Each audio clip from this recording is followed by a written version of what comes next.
Hi folks, welcome to another TBR selection video. We're going to be using the bingo balls of fate and the decision dice of destiny as per usual.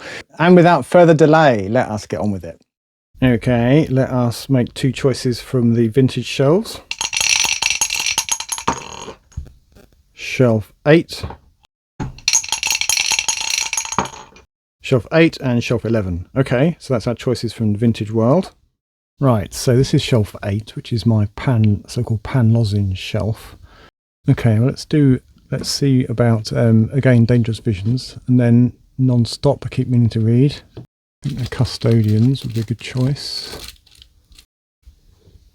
So that's 3. Then what have we got? What about Puppet Masters? That's 4. Indoctrinaire, 5. 10,000 years from home, 10,000 light years from home, more accurately. So that would be 6. So Ellison's collection is 1, Non-Stop is 2, 3, 4, 5, 6. Okay, let us see what the Dice of Destiny have in store for me on shelf 8. Dice of Destiny for shelf 8. Number 4. So it is not, again, Dangerous Visions or Non-Stop. Once more, it's not the Custodians or Indoctrinaire or 10,000 Light Years from Home, but it is The Puppet Masters by Robert Heinlein. So this is shelf 11. Could have another crack at the best of Cordwainer Smith. I read several stories last time I had a go at this, but didn't finish it, and not because I didn't like it, I just had enough. And with short story collections or anthologies, I don't feel obliged to finish them. And then what about a bit of Spinrad, The Void Captain's Tale? Is that the first of the Daedalus books, the Florians? Yeah. So we could go with that. Would be 3. Diamond Age and Grass I'd like to read. 1, 2, 3, 4, 5. Okay, I need one more. Schismatrix, how about that? So that is 6. Okay, so it would be 1, 2, 3, 4, 5, 6. Okay, let's see what the Dice of Destiny have in store for shelf 11. Number 4. It was not Cordwainer Smith or The Void Captain's Tale, which is a bit of a shame, because that is an orgasm-powered faster than light drive is at the heart of that tale. And then Stablefoot's not him, it's not The Diamond Age or Sherry Tepper. That's a shame, because both of those are on the 101 best novels list. But we do have Bruce Sterling's Schismatrix, which would be pretty cool. And now let's do the other shelves, and I think we're going to pick, I think 6 or 7 from this exercise. Okay, let's go again.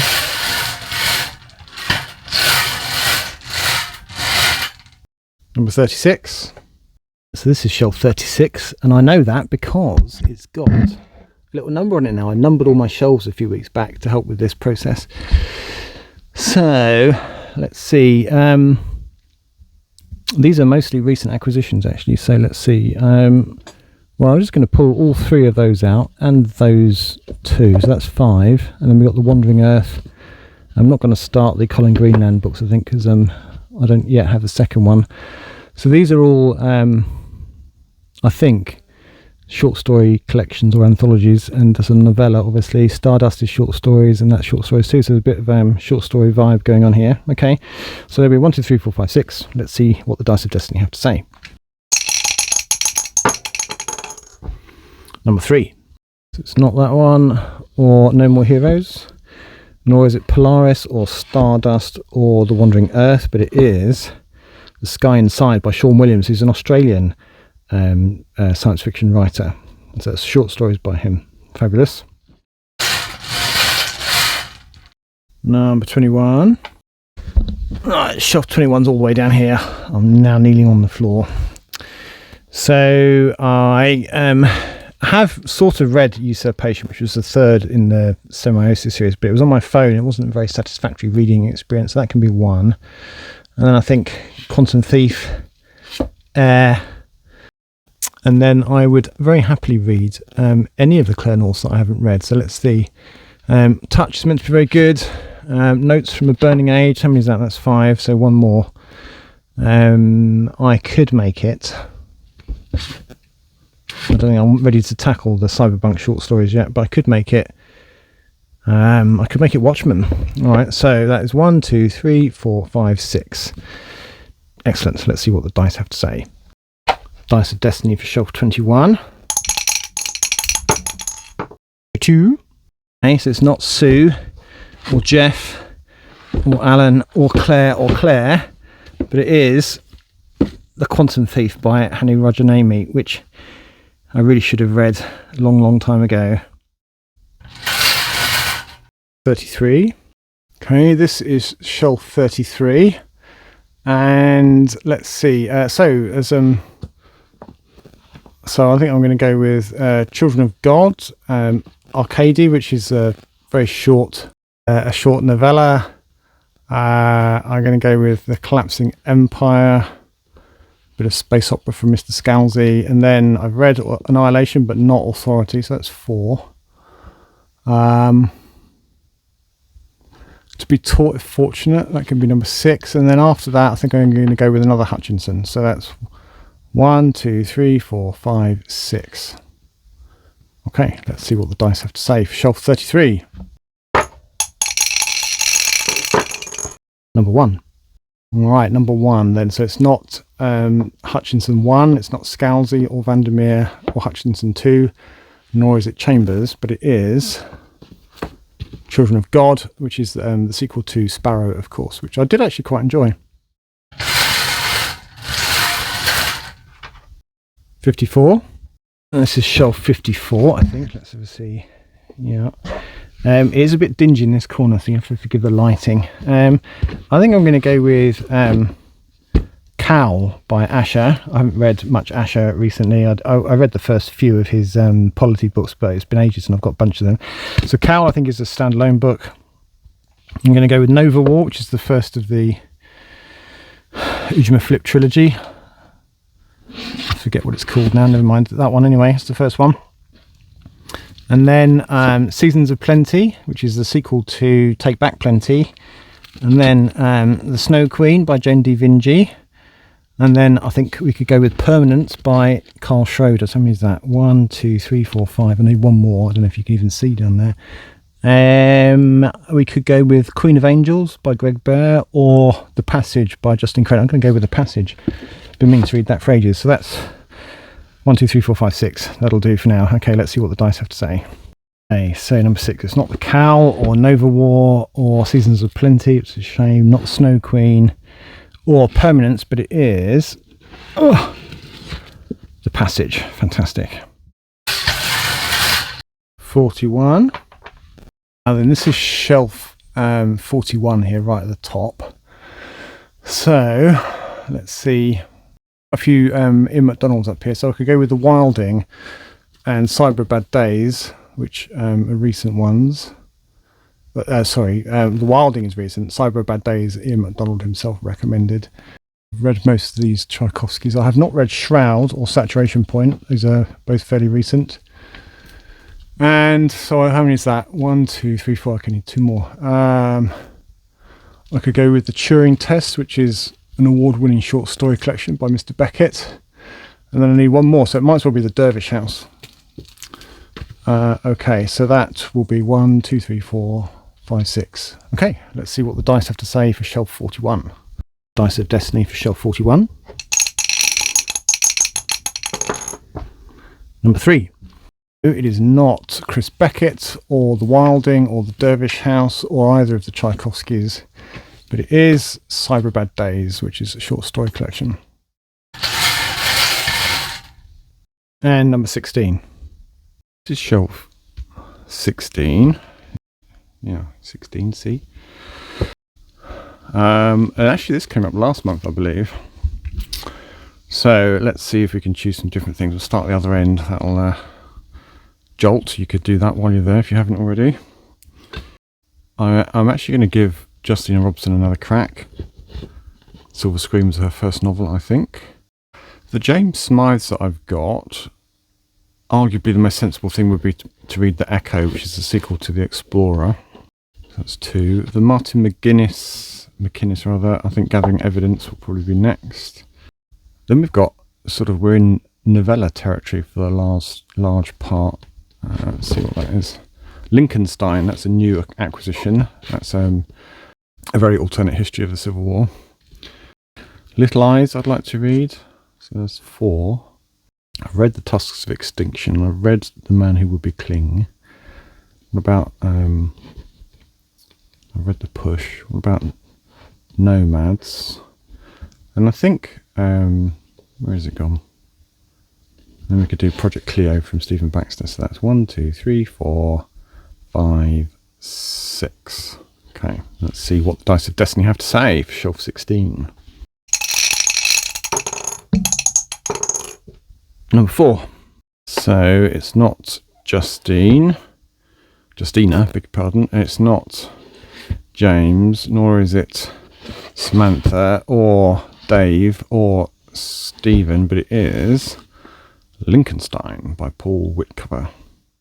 The first that the dice has thrown up for me is Schismatrix by Bruce Sterling, which would be, I think, the second or third book of his that I've read.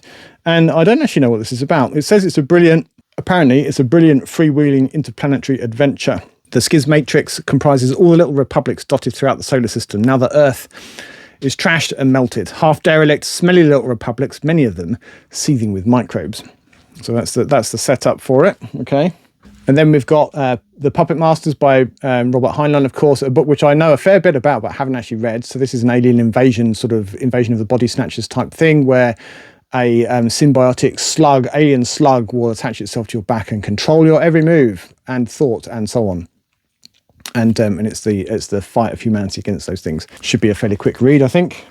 And then we have Cyber Bad Days, which is a short story collection set in the same world of one of his better known books, River of Gods, which is set in a sort of nearish future, 2040s, I think, India. Now, it was written 10, 15 years ago, so it was considerably further in the future than it is now. But as I say, that's a short story collection. It's what Ian MacDonald suggested that I read of his next, although it's not quite worked out that way, but still relatively slender. And it's got several that were nominated for major awards, and I think a Hugo winning short story in here as well, which I think is called The Jinn's Wife, if I remember rightly.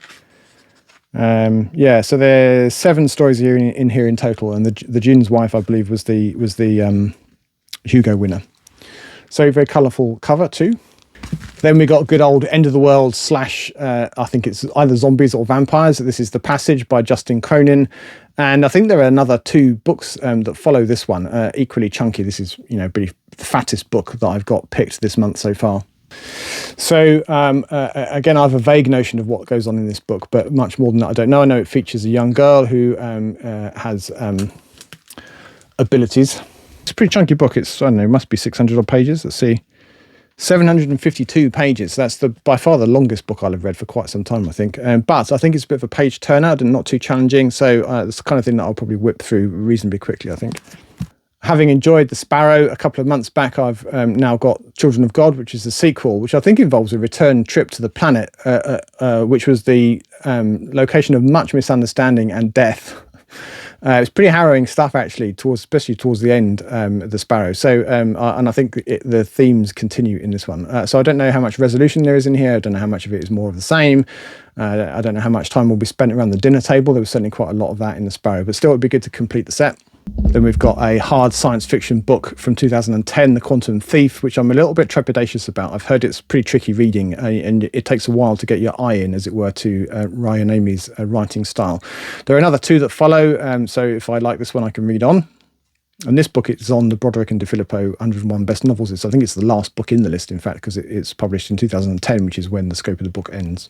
And then the last of the random choices is The Sky Inside by Sean Williams. So this is a short story collection. It's one of my recent acquisitions from PS Publishing, the small press publisher, from my mystery box of 10 signed hardbacks. And so this guy's pretty well-known Aussie science fiction writer, well-known in Australia, that is. I've never heard of him. And there are 7 or 8 stories in here, so I've been intrigued to see how I get on with that. Always nice to read a new author. or new to me. And then I've got a couple of readers' picks. I wasn't prepared to let all of my reading in June be selected randomly or semi-randomly. So I got this for my birthday a few months back. This is The Siege of Burning Grass, about which I've heard really good things. This is a brand new science fiction book by Primi Mohammed. I really don't know much about that at all, but I'm intrigued and I gather it's pretty good. I've actually half a suspicion that it might be fantasy, but I won't hold that against it for now. And then by a new and yet not new author, new name certainly, Casper Gion, The Immeasurable Heaven. If his other books, which are written under a different name, are anything to go by, then this is going to be very chewy and thought-provoking and with excellent but complex world building, and with a lot left for the reader to deal with. But this is a slender book in comparison to the others of his that I've read, so I'm very much looking forward to this. The galaxy of Jochen's depth has been settled since time immemorial. There's only one frontier left, and it's a one-way journey to pierce the skin of existence and to delve the countless younger universes beneath. So happy day. So that's my reading for June. Have you got anything picked out yet? Do let me know in the comments down below. As always, thank you for watching, and until next time, bye for now.